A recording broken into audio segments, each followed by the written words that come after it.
आप जानते हैं गोविंद काका ढोलकिया, उनको हम लीडरशिप फनल में बुला भी रहे हैं। गोविंद भाई ढोलकिया डायमंड के दुनिया के सबसे बड़े व्यापारी, डायमंड की दुनिया के सबसे बड़े एक्सपोर्टर, 40,000 करोड़ का बिजनेस करते हैं। अपने घर के अंदर उन्होंने नियम बना रखा है, शाम को 6 बजे सारा का सारा परिवार इकट्ठे बैठता है। सब बैठ करके परिवार में कम से कम 30-40 लोग सारे इकट्ठे बैठते हैं, है ना। सारे भाई, भाइयों के बच्चे, भाइयों के बच्चों के बच्चे, भाइयों के बच्चों के बच्चियाँ, भाइयों के बहुएं, भाइयों के पोतों की बहुएं, सब इकट्ठे, पूरा परिवार 40-50 लोग सारे घर में इकट्ठे बैठते हैं और रोज इकट्ठे बैठ के भगवद गीता पढ़ते हैं। बोले आधा टाइम हम क्या करते हैं, आपका गीता इन एक्शन का एपिसोड लगा लेते हैं, वो देखते हैं और साथ में भगवद गीता खोल के पढ़ते हैं। उनके घर का नियम है रात को 8 बजे के बाद कोई भी घर के परिवार वाले को अगर बाहर जाना पड़े तो अकेले नहीं जाएगा। क्या?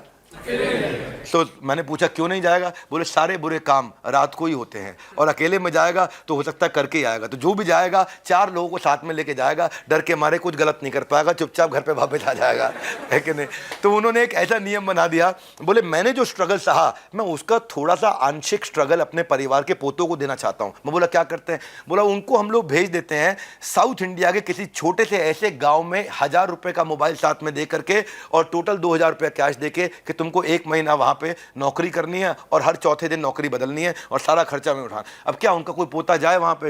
अब पोता पड़ा वो हार्वर्ड का, वो जाकर के रेलवे की पटरी के पास लोहे की शीट पे वहाँ पे सो रहा है, मच्छर काट रहे हैं, खटमल काट रहे हैं, 5-5, 8-8, 10-10 किलो वजन घटता चला जा रहा है, बीमार पड़ रहे हैं, खाने को कुछ नहीं। अच्छा रेस्टोरेंट पर नौकरी करने जाए पोछा मारने के लिए और रेस्टोरेंट वाला उनकी बातचीत समझ जा, आदमी बड़ा इंटेलिजेंट लग रहा है, तो उसको बोले तेरे को तीसरे दिन मैंने प्रमोट कर दिया, तू मैनेजर बन गया रेस्टोरेंट का। तो बोले कि अगर तुम्हें कोई मैनेजर बना दिया, प्रमोशन दे दे, उसी समय रेजिग्नेशन दे दो, अगली नौकरी ढूंढने चले जाओ, है कि नहीं।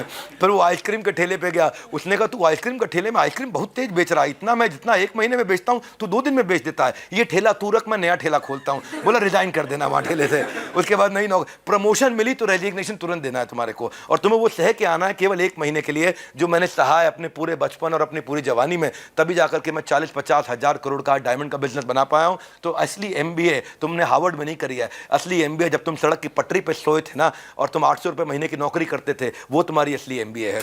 तो जैसे इन्होंने घर पे लीडरशिप का एग्जाम्पल सेट किया, देखो पता क्या है, हाथ आगे लाए, कर्म करता बाप है, पढ़ती बच्चे के दिमाग पर छाप है।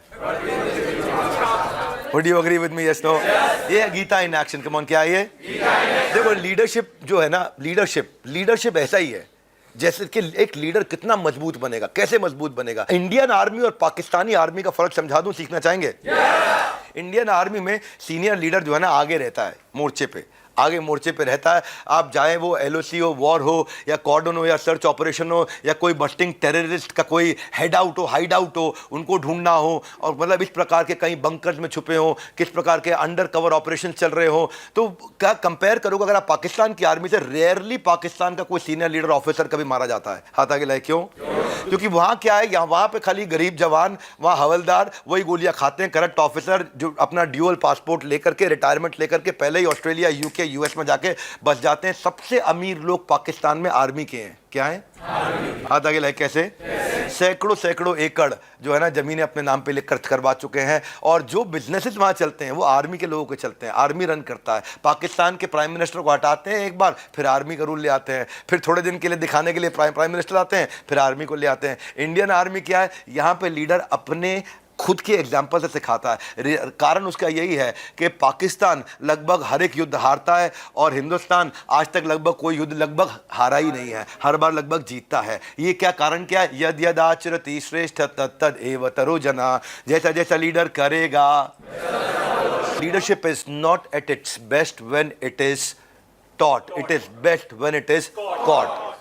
ये यहां से शुरू किया था, यहीं इसको मैं पूर्ण विराम दूंगा। लीडरशिप तब नहीं होती है जब वो सिखाई जाती है, तब होती है जब वो देख के अपने आप सीख ली जाती है। हाथ आगे लाइए, तब नहीं होती है जब वो, तब होती है जब वो देख के खुद ही सीख ली जाती है। यही यद यद आचरति श्रेष्ठ। आप जैसा चुनते हैं वैसा ही आप बनते हैं, आपकी चॉइस आपका कैरेक्टर तय करता है।